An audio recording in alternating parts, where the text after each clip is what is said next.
Berita harian. Okey, di konti saat ini tetamu saya yang selazimnya bersama dengan beliau, bersama dengan Ustazah Nur Hafizah Musa. Assalamualaikum Ustazah. Waalaikumsalam warahmatullahi wabarakatuh. Baik, terima kasih ke konti bertanya Ustazah. Ya, sama-sama Siti. Okey, Alhamdulillah.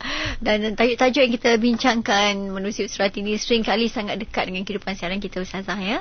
Ya, dan mudah-mudahan di hujung nanti dapat memberi sikit panduan, memberi suri teladan lah kepada kita dalam melayari kehidupan yang penuh ranjau dan juga liku ni. Dan tajuk kita nak bercakap tentang modal. Ada orang kata modal duit ke? Apa sebenarnya modal tu? Okey, sengaja modal di hujung tu titik nota besar kat situ. Okey, mungkin kita boleh tanya kepada Ustazah sendiri apa yang dimasukkan dengan modal sendiri dan juga mukadimah kepada apa yang kita bincangkan Ustazah.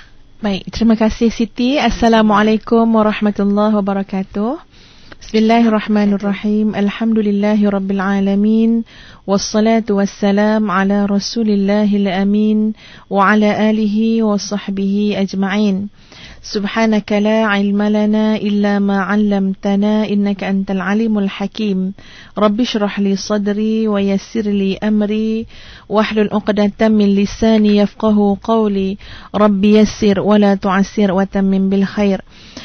Doa Ustazah, semoga kita semua pada petang ini berada dalam keadaan sejahtera, ya, dalam keadaan yang tenang dan damai insya-Allah, dan dapatlah kiranya pada petang ini kita bersama-sama dalam slot usrati ini, di mana sebentar tadi Siti dah pun sebut ya tajuk yang akan kita bincangkan, ringkas saja bunyinya, iaitu modal.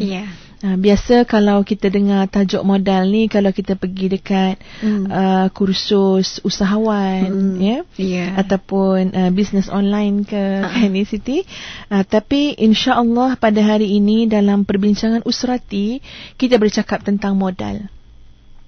Dan seperti mana yang tuan-tuan dan puan-puan fahamlah, modal ini ialah sesuatu yang boleh kita gunakan, boleh kita jadikan sebagai asas untuk dimanfaatkan. Ya, dan Ustazah menyebut modal pada hari ini merujuk kepada modal yang sangat besar yang kita semua ada. Semua ada, baik usahawan ke, baik suami, isteri, anak-anak, asal namanya hidup, maka kita dikurniakan modal ini. Dan barangkali modal itu sudah tinggal sisa, ya, barangkali modal itu sudah tinggal sangat sedikit bakinya, hanya Allah yang tahu.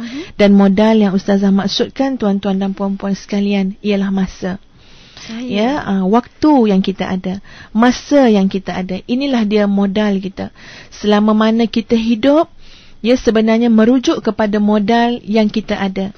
Ya, peredaran langit dan bumi pada Ustazah, ya, bulan, peredaran bulan, bintang, semuanya sebenarnya takkan terlepas daripada memberikan petunjuk masa. Ya, beredarnya hari, minggu, bulan, masa, saat, ni semua tentang waktu.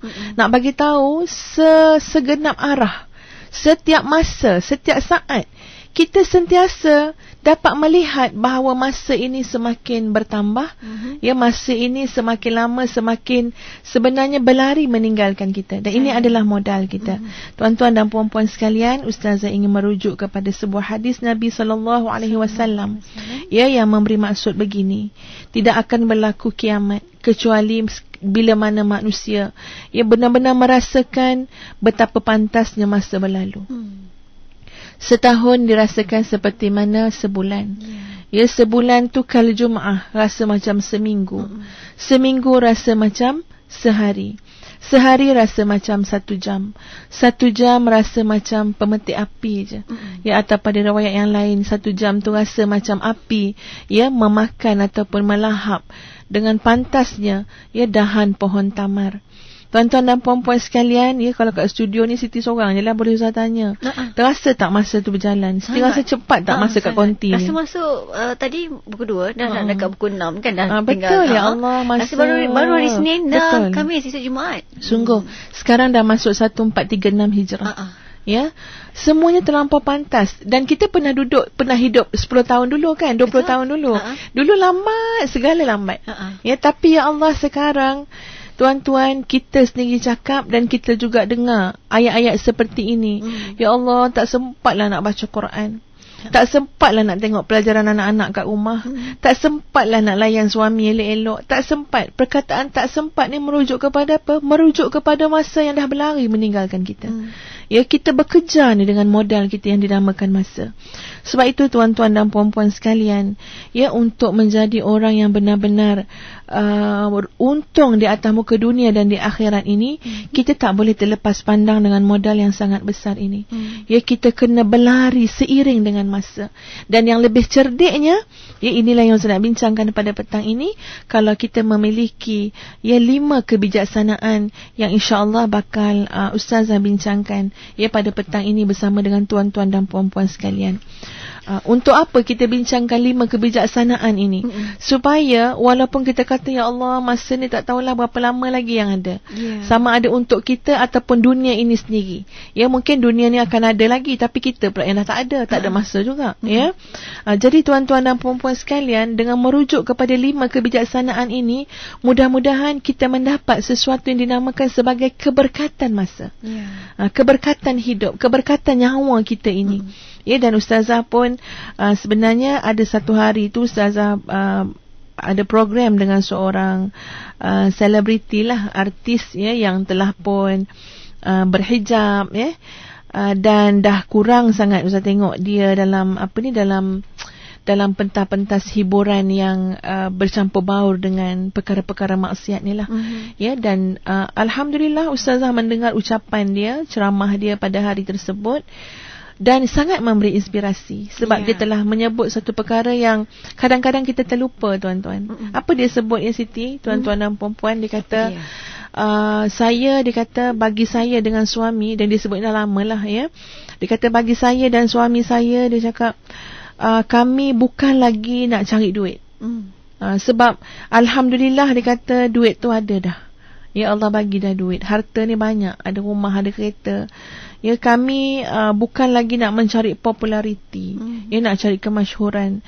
Tapi dia kata dia mengangkat satu kalimah dalam kehidupan keluarga dia, dan itulah yang dia saling mengingat dengan suami dia.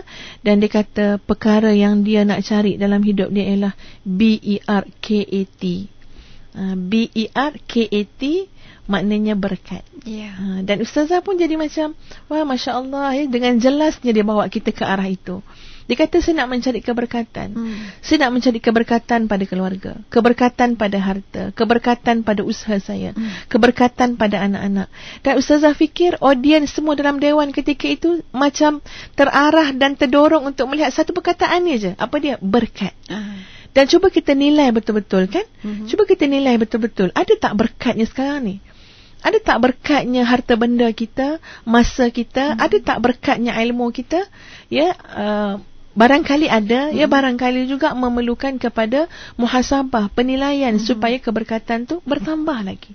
Ya, dan inilah yang Ustazah insya-Allah nak bincangkan tuan-tuan, ya, merujuk pada 5 kebijaksanaan tadi supaya kita boleh memperolehi keberkatan pada modal ini.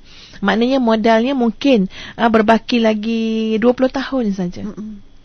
Kalau umur Ustazah nak tolak dengan umur ya Rasulullah SAW wafat, ya, antara itulah umur umat Muhammad ni kan. Maknanya berbaki kurang 25 tahun. Ya. Jadi kalau boleh, walaupun kurang 25 tahun, mungkin 20 ke, wallahu a'lam, tapi biarlah keberkatan itu umpama orang yang hidup beribu-ribu tahun. Ya. Dan bagaimana caranya, tuan-tuan dan puan-puan sekalian, Ustazah melihat, ya, Ustazah berpandangan, bukanlah pandangan Ustazah semata-mata, tapi rujuk pada buku, ya, pada pandangan para ulama juga. Maka Ustazah menyimpulkan tuan-tuan, yang pertama antara perkara yang sangat penting ialah buatlah sesuatu dengan hati yang hidup. Kalau kita nakkan keberkatan masa, keberkatan atas segala apa yang kita ada dan apa juga yang kita lakukan dalam hidup, maka pastikan melakukan sesuatu, baik perkataan, baik perbuatan yang kita buat, perkataan yang kita ungkap, pemikiran yang kita fikir dan sebagainya, pastikan beserta dengan hati yang hidup.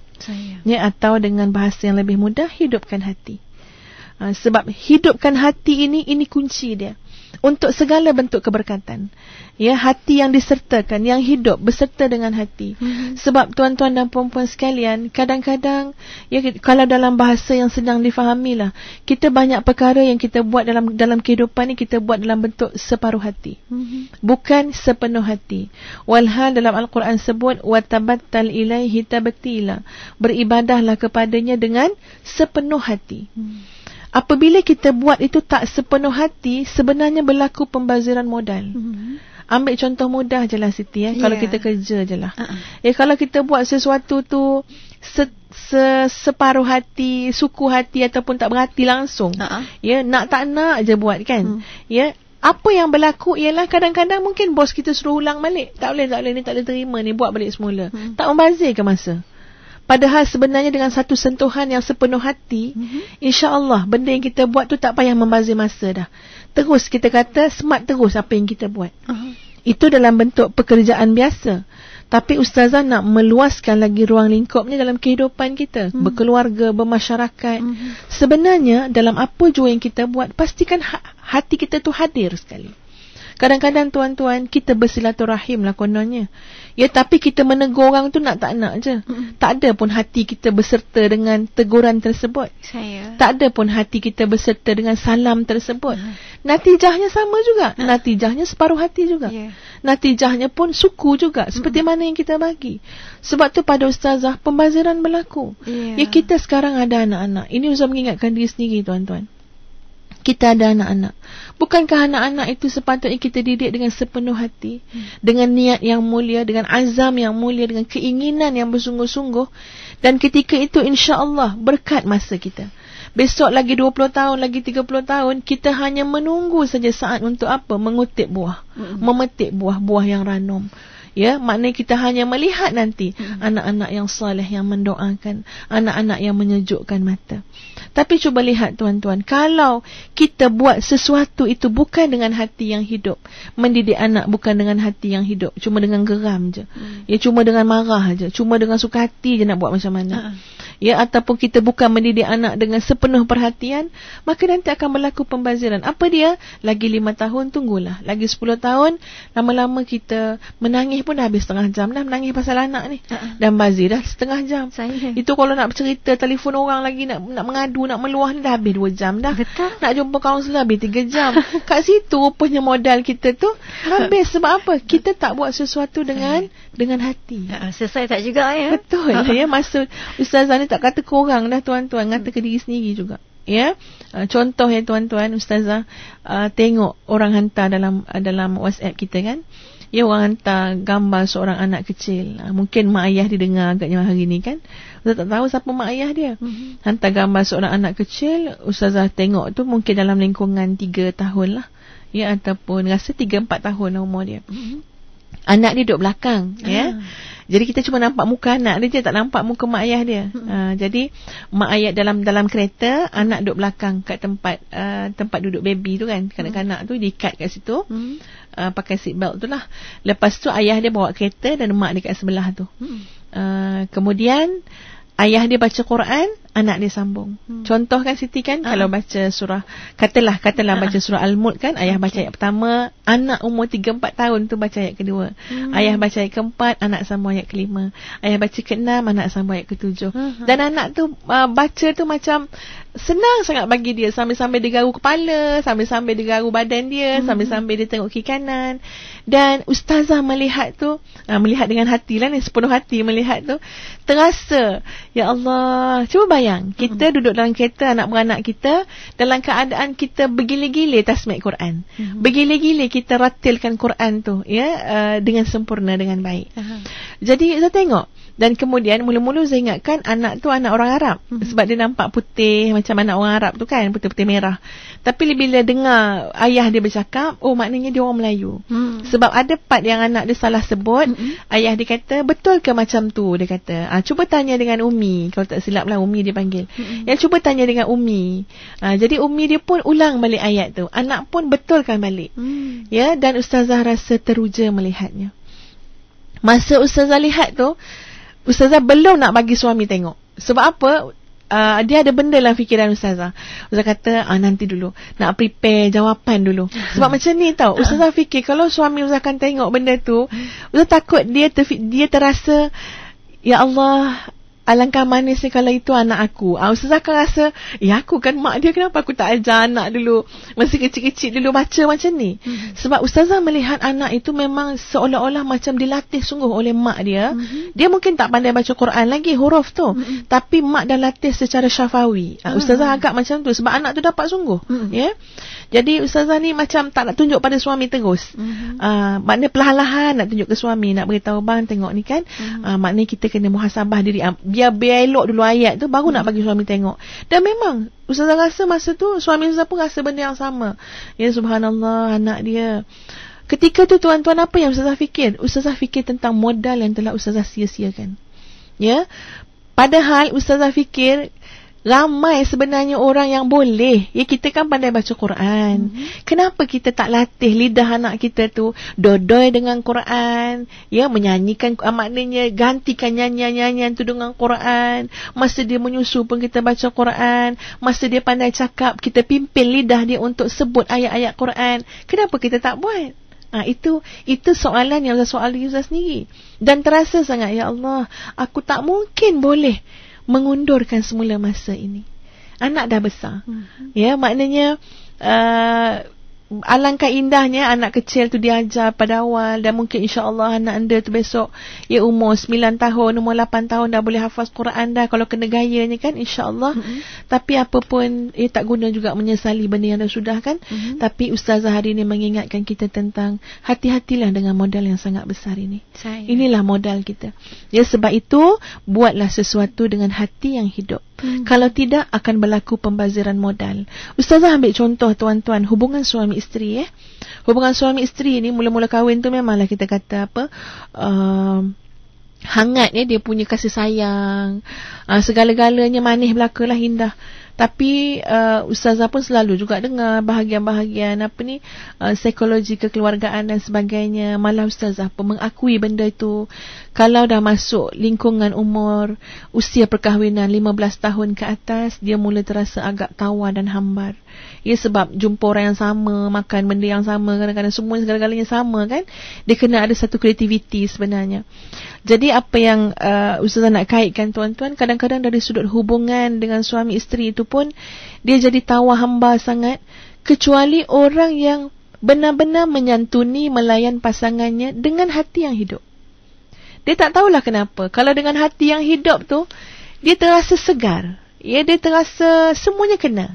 Tapi kalau tidak ada hati yang hidup, separuh hati, memang dia punya natijah pun tak berapa baik. Ustazah ambil contoh tuan-tuan. Cuba tuan-tuan dan puan-puan yang mendengar pada petang ni muhasabah apa yang Ustazah nak cakap ni. Ya, kalau perkahwinan kita dah 10 tahun ke atas, 15 tahun ke atas, kita mandang isteri pun, mandang suami pun tak sepenuh hati. Betul tak, Ti? Siti tak kahwin 15 tahun lagi kan. Tapi nak bagi tahu tak sepenuh hati dah. Ya, isteri kata, bang pandanglah saya, bang lawa tak? Ya, dia tanya kan. Suami pun pandanglah ni, padahal tak masuk khabar lagi. Maknanya memang macam tu lah kadang-kadang keadaan dia. Apa yang saya nak kata tuan-tuan, kalau kita buat begitu, layanan kita dalam rumah tangga, sebenarnya sikit hari lagi akan berlaku pembaziran masa. Kenapa? Sebab lama-kelamaan hubungan tu semakin rasa tawar, lama-lama mudah sangat benda-benda kecil jadi konflik. Bila dah jadi konflik rumah tangga, kita terpaksa gunakan masa juga untuk apa? Untuk selamatkan rumah tangga, untuk cari balik pakar motivasi lah, bagi motivasi, bagi semangat. Akhirnya itu yang berlaku. Sebab apa? Semasa-masa itu ada pada kita dan kita boleh melakukan yang terbaik, tapi kita tak lakukan. Dan nak yang terbaik itu apa dia? Menyertakan hati yang hidup dalam amalan tersebut. Kalau tidak tuan-tuan, ya benda tu berjalan dan besok kita akan terpaksa buat benda yang sama semula. Padahal kalau kita buat semasa yang sekarang ni kan elok. Ya, sebab natijahnya juga elok. Ya, Ustazah minta harapnya puan-puan di luar sana faham maksud Ustazah. Ya. Dan Ustazah rasa benda ni kena difahami sangat, diyakini. Inilah modal yang kita yang tinggal. So kalau dengan anak ke, dengan suami ke, dengan masyarakat ke, hatta dengan Allah Azza wa Jalla, buatlah sepenuh hati. Buatlah dengan hati yang hidup. Kalau tak, Allah boleh tarik berkat tu. Maka kita akan mengulang benda yang sama. Patut dari dulu lagi dah buat. Sebab apa? Sebab kita terlepas pandang. Menghadirkan hati dalam segala amalan, perbuatan yang kita lakukan. Ustaz ambil contoh tuan-tuan dan puan-puan sekalian. Kalau dalam bab ibadah lah dengan Allah. Memberikan masa yang Allah kurnia kat kita nak bagi balik pada Allah Azza wa Jalla. Ada satu hari tu Siti, Ustazah nak pergi satu program. Program ni kalau tak silap Ustazah dekat TTDI belah-belah Sungai Penchala sana, kat Damansara tu. Jadi nak turun daripada rumah tu, Ustazah bimbangkan jalan tu sesak, jam kan, Tapi dalam hati Ustazah tu ada maknanya ada yang macam nak kata suara kata apa, kita terasa diingatkan. Apa dia? Tak solat duha lagi. Maknanya solatlah duha dulu dalam hati tu.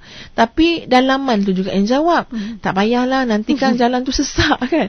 Maknanya berperang sungguh ni syaitan dengan malaikat kan. Dia kata sembahyang duha dulu. Dalam kata dah sesak kan, susah, nanti orang marah, nanti datang lambat-lambat ni kan, penganjur marah nanti. Jadi Ustazah pun dalam keadaan iman yang lemah tu kan, sudahnya Ustazah pun terus pergi je, berangkat je terus, tak solat duha. Tuan-tuan dan perempuan sekalian, boleh Ustazah dengan sahabat Ustazah dalam kereta tu berbual sampai kami terlepas lorong nak masuk. Sebelum jalan duta tu ada susul ke kiri tu kan, nak masuk ke belah-belah sana tu lah. Terlepas lorong tu. Lorong tu kalau terlepas, dia tak pergi ke tempat lain dah, dia pergi terus ke tol jalan duta. Mana ada dapat U-turn kat tol jalan duta tu tuan-tuan.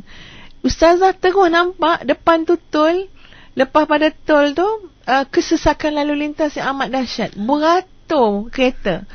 Sebelum tu saya fikir dah, ya Allah, tol ni kalau nak U-turn sama ada ke Sungai Buloh dulu ataupun masuk Damansara belah sana, belah hujung tu. Jadi kan ditunggu pula oleh kesesakan, terus fikiran Ustazah tu terus teringat apa? Tadi kamu berkira-kira dengan Allah. Kalau kamu boleh bagi masa 5 minit tadi, sepenuh hati bagikan. Ini adalah ibadah yang kamu kena buat. Memang walaupun benda tu sunat Siti, tapi benda tu sunat yang sangat dituntut untuk kita buat. Apa salah yang kamu buat? Bukan kamu yang uruskan hidup kamu ni semata-mata, yang mutlak, tidak. Allah yang mentadbir dia. Minta dengan Allah, mohon dengan Allah. Terus dalam kepala otak Ustazah, ya Allah, tengok, kamu berkira-kira dengan Allah 5 minit kamu berkira, Allah bagi kamu 45 minit duduk dalam kesesakan. Puah penganjur menelefon Ustazah. Tak adalah Ustazah cerita dengan penganjur masalah Ustazah tak sembahyang duha tadi. Cuma kata jam. Penganjur kata, buat apa Ustazah pergi masuk jalan duta? Tak kata apa Ustazah. Ya Allah, nak bagi tahu tuan-tuan dan puan-puan sekalian, penting sangat mencari keberkatan masa. Allah yang maha memiliki masa, Allah boleh mencabut nilai berkatnya daripada sesiapa yang Allah kehendaki. Seperti mana Allah boleh memberikan keberkatan masa kepada sesiapa yang Allah kehendaki. Maka untuk jaminan keberkatan itu, mari kita hidupkan hati-hati kita. Kita beramal, kita bercakap dan sebagainya dengan hati yang hidup. Maknanya jelas niatnya kerana apa? Buat dengan bersungguh-sungguh, itqan. Itulah makna yang Ustazah maksudkan dengan hati yang hidup. Wallahualam. Itu dia gambaran mukadimah tentang tajuk kita modal lah, tapi huraiannya sangat luas sekali para pendengar. Boleh dikaitkan juga dengan umur, dengan masa, dengan peluang yang kita ada, keadaan yang kita lalui. Okey, kalau ada sebarang pandangan ataupun soalan, boleh telefon kami di konti 0362051500 atau anda boleh like kami di Facebook ikim.fm. Ataupun cara ketiga boleh SMS, typekan IKIM, jarakkan soalan anda dan hantar ke 39111. Ada pun cara keempat, boleh juga follow kami di Twitter. Kita Ustazah dan para pendengar, kita rehat seketika, kita akan kembali selepas ini. Kembali kita para pendengar saat ini, dan sebelum kita ke pemanggil, Ustazah, ada pun rakan-rakan di FB yang menitipkan pandangan dan juga pertanyaan. Saya nak raikan antara yang bertanya di FB ikim.fm, kita raikan yang pertama. Kiriman daripada pendengar kita, Nur Muhammad Adli tanya, Ustazah, untuk dapatkan tidur, dia seorang pelajar Ustazah, sebagai pelajar, untuk dapatkan tidur yang awal agak susah menyebabkan sukar untuk bangun pada awal pagi untuk hidupkan malam dengan qiyamul lail. Jadi mohon nasihat Ustazah untuk dapat siapkan tugasan pelajaran dan juga qiyam. Ustazah. Baik, sebenarnya Ustazah juga pernah mengalami masalah yang samalah.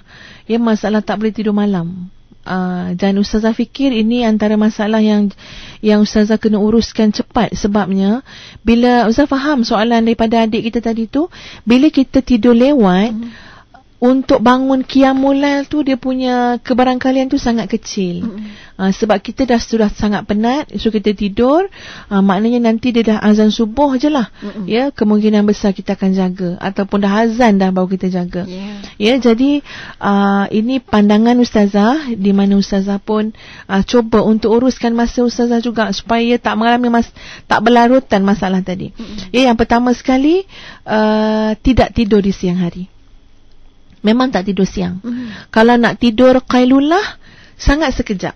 Maknanya memadai dengan kalau kita dalam kereta kan, balik daripada makan tengah hari ke, nak pergi makan tengah hari ke, dalam kereta tu memadailah 15 minit qailulah. Itu pun dalam keadaan duduk je.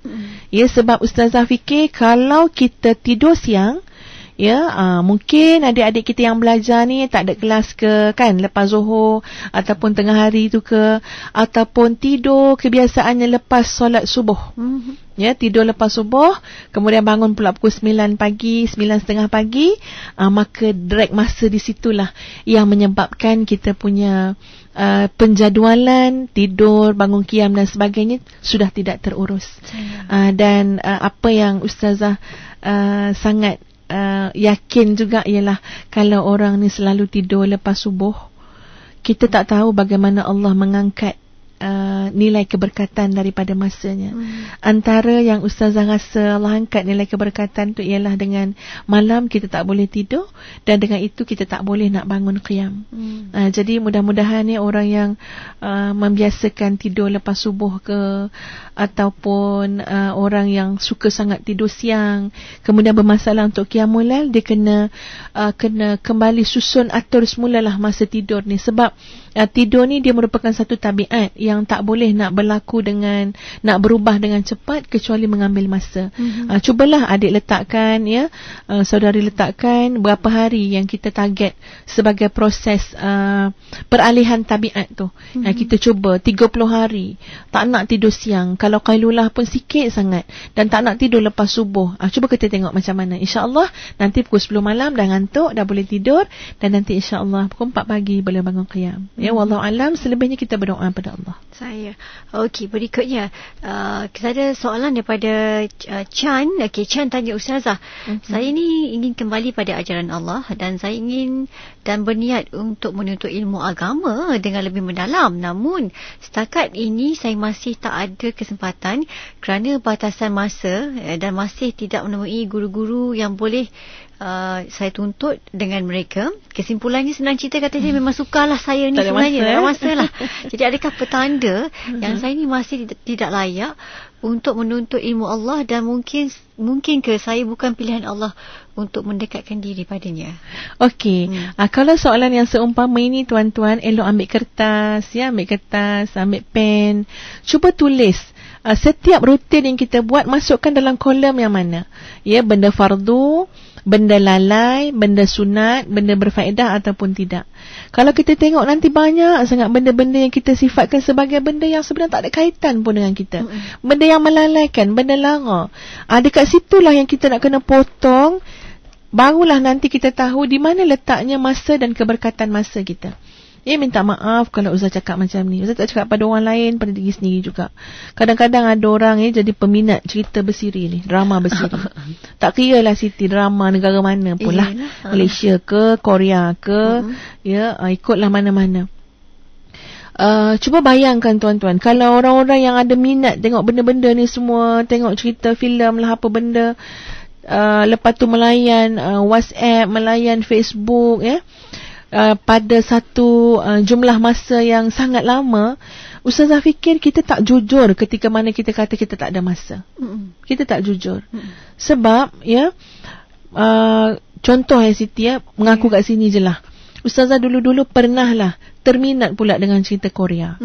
Sebabnya tak sengaja masa tu tengok kat rumah saudara mara tu, rumah adik ipar, tak ada program masa tu kan. Jadi rupanya ceritanya menyentuh kalbu pula. Makin lama makin sedap, makin lama makin sedap. Best pula lah cerita dia kan ya. Jadi ada rangsangan dekat hati tu nak tengok apa kesudahan dia. Jadi cuba bayangkan 40 episod bermakna 40 jam lah. 40 jam. Lepas tu adik Ipauza kata tak apalah, dia download je lah kot internet, dia kata, sebabnya payah nak tunggu tiap hari. Download kot internet. Dia kata mai sini tengok download.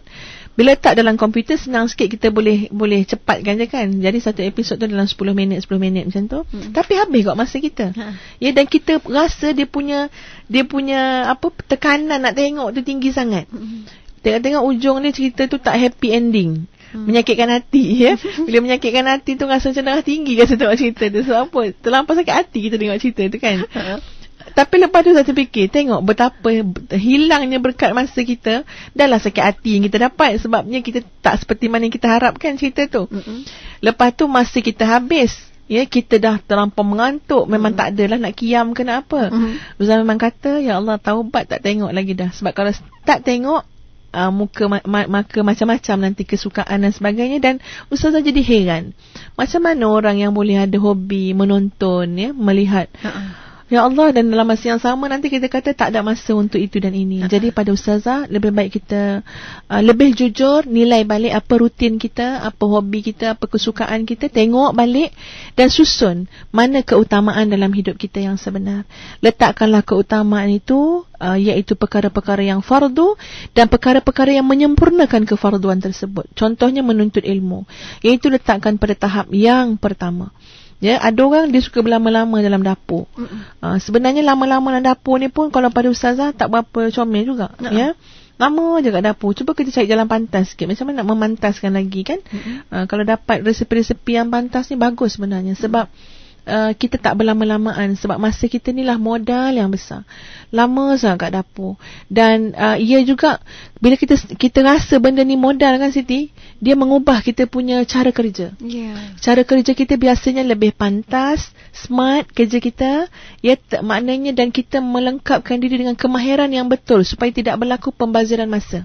Biasanya orang yang tak mahir ni je yang buat benda yang patutnya sekejap jadi lama sangat.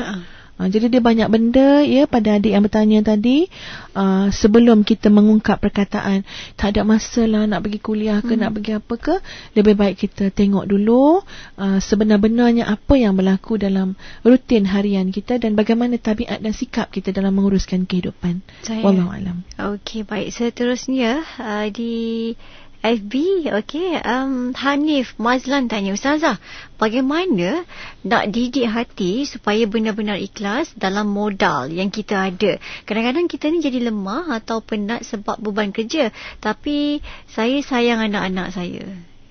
Ya, saya. Ustaz faham tu, itu antara macam antara kerja dengan keluarga lah, ya. Lepas tu kan kita hanya memberikan masa yang sudah sangat penat pada anak-anak, pada keluarga. Masa fresh kita keluar bekerja. Sebenarnya tidak ada konflik pun antara pekerjaan, kerjaya dengan keluarga. Sebaliknya semua tu saling melengkapkan. Ya, untuk mendapatkan kualiti sebuah keluarga yang bahagia, perlu kepada ayah yang memberi nafkah, yang bekerja. Ya, malah tuan-tuan dan puan nak melengkapkan juga kebahagiaan keluarga, kesejahteraan anak-anak, perlu mak ayah yang keluar dalam masyarakat, ya, untuk berdakwah, amar ma'ruf nahi mungkar, yang besok anak tu nak keluar dalam masyarakat tersebut. Jadi semuanya saling melengkapkan, tak ada perkara yang bertentangan antara satu sama lain. Cuma tinggal lagi bagaimana kita menguruskan, ya, bagaimana kita menguruskan. Ustazah teringat cerita seorang sahabat Ustazah, ya, tapi ceritanya syahdu sangat. Dia cakap dalam bahasa Inggeris, masa tu public speaking, untuk bagi markah lah. Kita orang ada kursus masa tu. Tapi dia bagi satu cerita yang boleh pula kita orang semua menangis. Masuklah dia punya juri-juri sekali. Bila dia menggambarkan bagaimana seorang ayah yang bekerja habis-habisan untuk syarikat dia. Ya, sampaikan kadang-kadang anak tu menegur pun tak sempat. Tak apalah, nantilah, semua tak sempat. Anak ni hanya mendapat hujung-hujung je, hujung masa, hujung pandangan. Kan kadang hujung-hujung mata je anak kita kan. Ya, hujung-hujung je, sisa-sisa sahaja. Tapi yang lain semua dia bagikan syarikat. Baguslah, tapi tengok nanti tuan-tuan, bila dia tua, Bila dia sakit, dia kena kanser, dia masuk hospital, dan ketika tu dia melihat bagaimana orang sebelah dia sentiasa didatangi oleh anak-anaknya. Ada anak yang tolong ambilkan wuduk untuk dia, ada anak yang bimbing dia untuk solat walaupun dalam keadaan sakit, ada anak-anak yang menghiburkan kat sebelah dia. Ketika itulah dia belajar tentang erti kehilangan dan pembaziran modal yang dia ada selama ini. Dia tak dapat dah nak pusing balik ke belakang. Dalam masa yang sama, dia tengok dalam surat khabar, syarikat dia terus maju. Walaupun dia tak ada dalam syarikat tu, dia kat hospital, tapi posisi dia sangat mudah untuk digantikan oleh orang lain. Dan ini menyebabkan dia terfikir, ya Allah, padahal posisi dia sebagai seorang ayah, tak mungkin ada orang lain boleh gantikan. Sebab itu kita pun pandai-pandai juga, tuan-tuan dan puan-puan. Pandai-pandai juga kita untuk meraihkan kepentingan keluarga, dalam masa yang sama mengutamakan juga kita punya pekerjaan sebagai jalan untuk kita mendapat nafkah dan juga pahala dalam medan pekerjaan tersebut. Tinggal lagi kalau kita kata penat, kalau sudah rasa penat, apa yang Ustazah syorkan ialah cepat-cepat kita buat satu refreshment, persegaran dalam bentuk muhasabah diri. Mesti ada benda yang tidak kena. Mesti ada benda yang kena diuruskan semula dengan begitu baik. Dan benda ni bukan berlaku pada tuan saja, Ustazah pun sama, Siti pun sama kan, Siti kan? Kadang-kadang kita balik kerja kita penat. Tapi bila kita selalu muhasabah diri, perbaiki diri, lawan mujahadah, maknanya cari juga jalan untuk maintain kita punya kesihatan. Makanlah suplemen-suplemen yang tertentu supaya kita lebih sihat, dan bila kita lebih sihat, insya-Allah untuk keluarga dan kerjaya juga boleh kita seimbangkan. Wallahu alam. Mungkin yang terakhir ni dapat saya kongsikan sebelum kesimpulan saya. Intan Aidura tanya, bagaimana nak pastikan kita ni buat sesuatu tu dengan hati yang hidup, dan apa yang perlu kita fikirkan? Baik, tadi maksud Ustazah hati yang hidup tu membawa kepada beberapa perkara yang tersirat lah. Yang pertama ialah soal niat dan keazaman. Hati hidup ni bila mana kita buat sesuatu tu dengan niat yang mulia, dengan keazaman yang tinggi, dengan harapan yang tinggi dengan Allah. Dan yang kedua, tuan-tuan, bila kita sebut hati yang hidup, dia mesti ada connection dengan Allah, mesti ada hubung kait dengan Allah. Sesuatu yang tidak terhubung dengan Allah itu benda sia-sia. Sebaik mana pun amal yang kita buat. Jadi kalau kita menyantuni anak-anak, mendidik anak-anak, dia ada hubungan dengan Allah. Apa dia? Nak cari keredaan Allah. Ini adalah amanah yang Allah nak tengok kita buat dengan sebaik mungkin.